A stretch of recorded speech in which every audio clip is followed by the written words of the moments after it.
दोस्तों स्वागत है आपका अभिषेक की स्टडी ऑफिशियल चैनल में।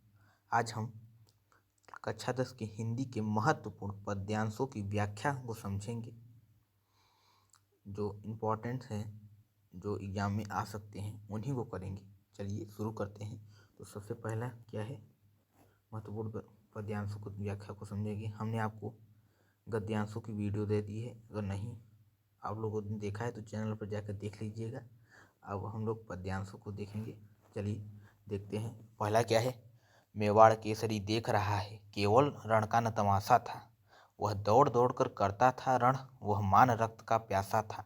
चढ़कर चेतक पर घूम घूम करता सेना रखवाली था।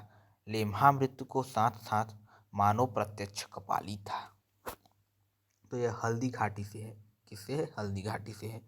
तो सबसे पहले इसका संदर्भ देख लेते हैं। तो प्रस्तुत पद्यांश हमारी पाठ्य पुस्तक हिंदी के पद्य खंड से संकलित हल्दी घाटी नामक पाठ से अवतरित है, जिसके लेखक हमारे श्याम नारायण पांडे जी हैं।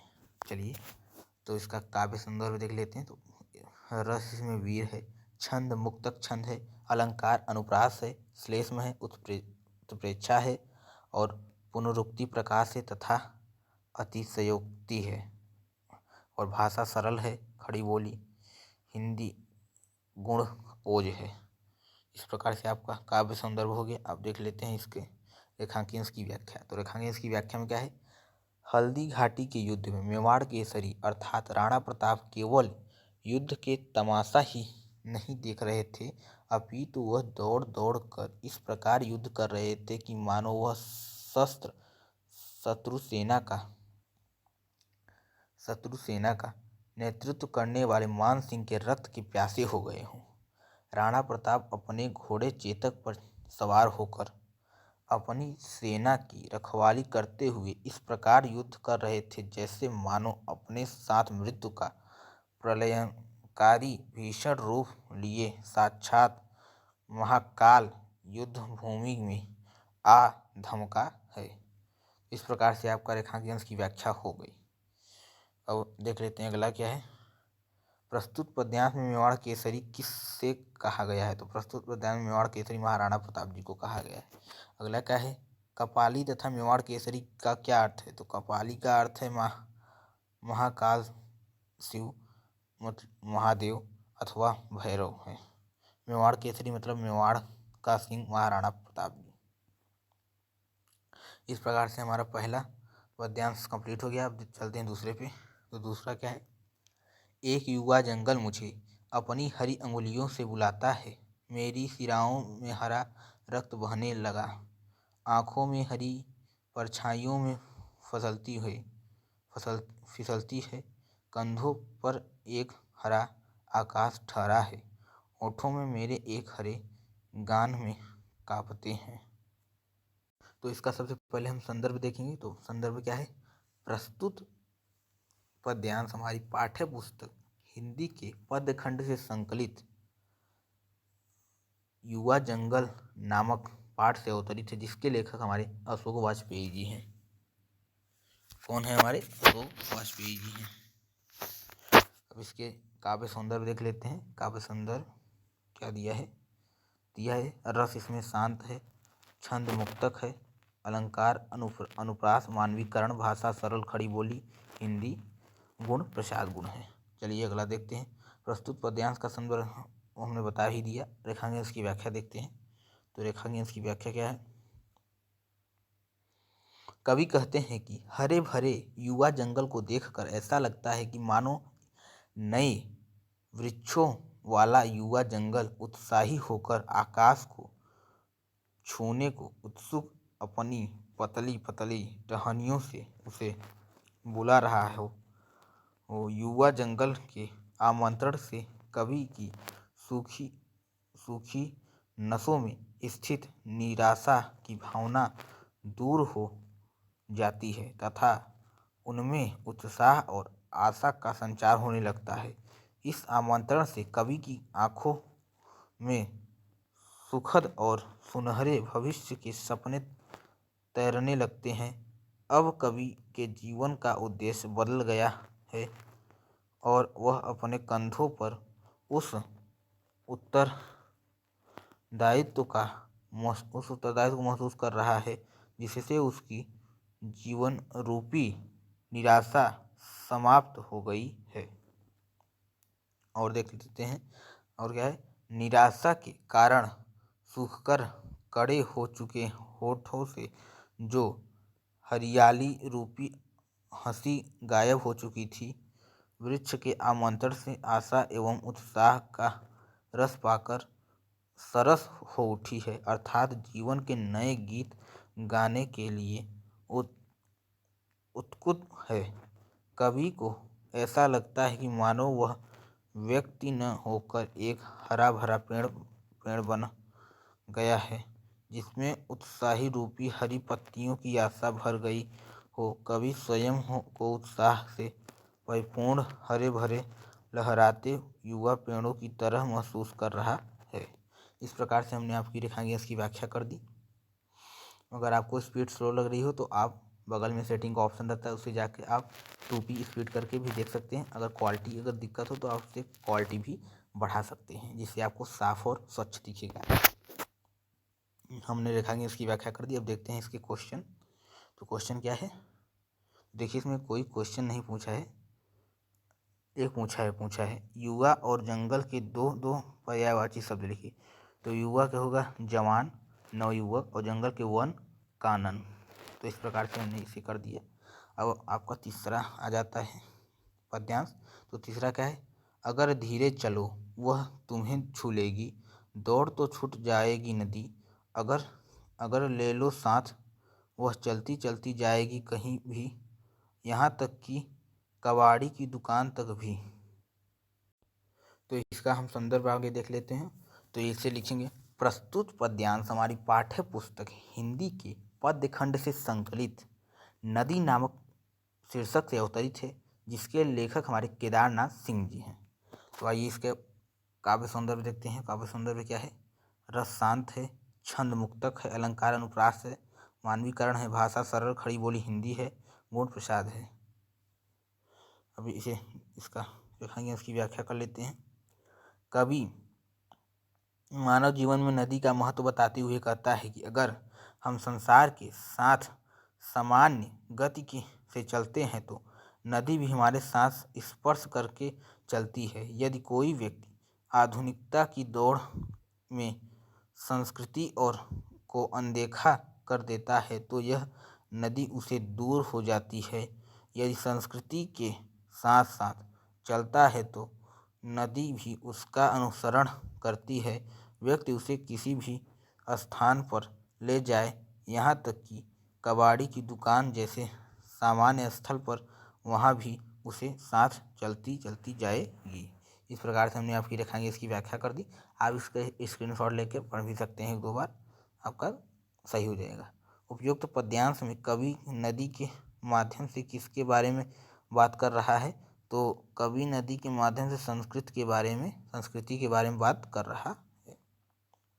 इस प्रकार से अब हम लोग चौथा पद्यांश करते हैं। तो चौथा क्या है हमारा, भारत माता का मंदिर यह समता का संवाद जहाँ, सबका शिव कल्याण यहाँ है, पावे सभी प्रसाद यहाँ, जाति धर्म या संप्रदाय का नहीं भेद व्यवधान यहाँ, सबका स्वागत सबका आदर सबका सम सम्मान यहाँ, राम रहीम बुद्ध ईर्षा का सुलभ भय एक सा ध्यान यहाँ, भिन्न भिन्न भव संस्कृतियों के गुण गौरव का ज्ञान यहाँ।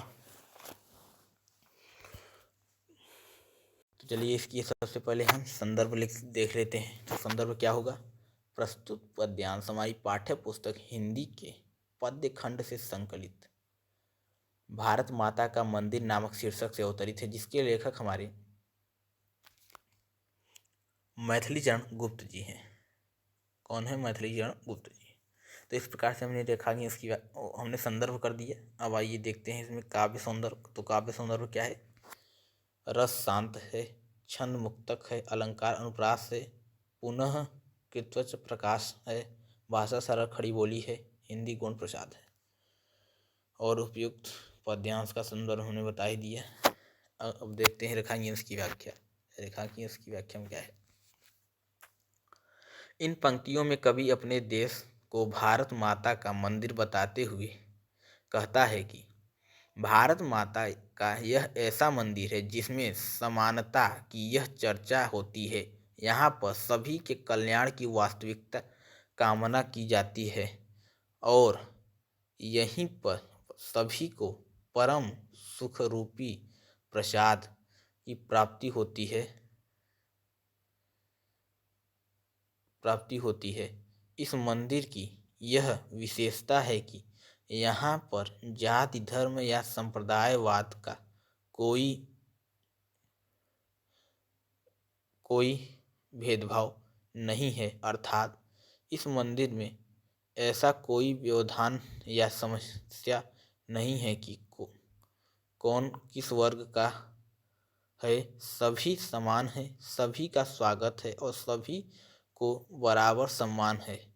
कोई किसी भी संप्रदाय को मानने वाला हो, चाहे वह हिंदुओं के इष्ट देव राम को मुसलमानों के इष्ट रहीम हो, चाहे बौद्धों के इष्ट बुद्ध हो या चाहे ईसाइयों के इष्ट ईसा मसीह हो, अर्थात इस मंदिर के सभी को बराबर सम्मान है, सभी के स्वागत का बराबर चिंतन किया जाता है, सभी की ही बराबर पूजा की जाती है। तो इस प्रकार से हमने रेखांश इसकी व्याख्या कर दी। अब देख लेते हैं इसके क्वेश्चन। तो पहला क्वेश्चन, कवि ने किस भारत माता के मंदिर का प्रतीक माना है? तो कवि ने अपने देश भारत भूमि को भारत माता का मंदिर का प्रतीक माना है। और देख लेते हैं और अगला क्वेश्चन क्या है? भारत में जाति धर्म एवं संप्रदाय की कोई समस्या नहीं है, इसे स्पष्ट करें।